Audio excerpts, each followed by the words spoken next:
साथियों, तो स्वागत है आपका प्रदीप वॉइस में। क्या आपने कभी खुद को एक ऐसी स्थिति में पाया है जहां आपका दिल कुछ और करना चाहता है लेकिन आपकी जिम्मेदारियां और परिवार आपको रोक रहे हों? हम अक्सर इसे इमोशनल ब्लैकमेल या सोसाइटी का प्रेशर कहते हैं।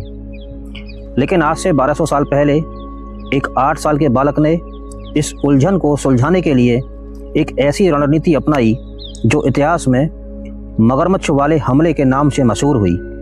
यह कहानी सिर्फ एक चमत्कार ही नहीं, यह कहानी है इमोशनल इंटेलिजेंस की और अपने लक्ष्य को पाने के जुनून की। बालक शंकर बचपन से ही विलक्षण थे। जहां बाकी बच्चे खेलों में व्यस्त रहते हैं, शंकर वेदों और उपनिषदों के गंभीर अर्थ को समझते थे। उनका मन संसार में नहीं, सत्य की खोज में था। वे संन्यास लेना चाहते थे, लेकिन उनके सामने एक बड़ी दीवार थी, उनकी माँ की ममता।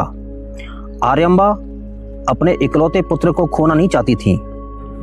एक सुबह जब शंकर अपनी माँ के साथ पूर्णा नदी के स्नान करने गए तो काल ने उन्हें घेर लिया। एक विशाल मगरमच्छ ने शंकर का पैर जकड़ लिया और उन्हें गहरे पानी की ओर खींचने लगा। शंकर की आवाज, माँ देखो, मगरमच्छ मुझे खींच रहा है, अब मैं नहीं बचूंगा। माँ लाचार थी, सामने मौत खड़ी थी। लेकिन इसी बीच डूबते हुए बालक शंकर ने एक ऐसी शर्त रखी जिसने माँ को धर्म संकट में डाल दिया।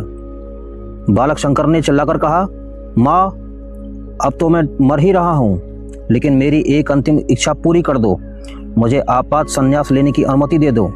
अगर मैं मर गया तो सन्यासी के रूप में मरूंगा, और अगर बच गया तो अपना जीवन धर्म को सौंप दूंगा। घबराई हुई माँ ने रोते हुए कहा, हाँ बेटा, तू संन्यास ले ले, बस किसी तरह तेरी जान बच जाए। अब जैसे ही माँ के मुख से अनुमति निकली और चमत्कार हो गया। मगरमच्छ ने बिना नुकसान पहुंचाए पैर छोड़ दिया। शंकर बाहर आए, लेकिन अब वो बालक नहीं थे।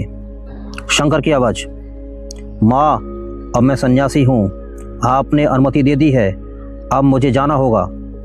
माँ को अपनी हार का एहसास हुआ, लेकिन शंकर ने उन्हें एक ऐसा वचन दिया जो आज भी मिसाल है। उन्होंने कहा, माँ भले ही सन्यासी परिवार त्याग देता है, लेकिन जब भी तू मुझे याद करेगी मैं हाजिर हो जाऊंगा और तेरा अंतिम संस्कार मैं खुद करूंगा। लोग कहते हैं कि सन्यास रिश्तों का अंत है, लेकिन शंकराचार्य ने साबित किया कि सन्यास तो प्रेम का विस्तार है। अपनी माँ की चिता को अग्नि देकर उन्होंने दुनिया को बताया कि जो अपने माता पिता के प्रति कर्तव्य नहीं निभा सकता वो ईश्वर को क्या पाएगा। आज के युवाओं के लिए संदेश, अपने बड़े सपनों के लिए निकलना जरूरी है, लेकिन अपनी जड़ों को साथ लेकर।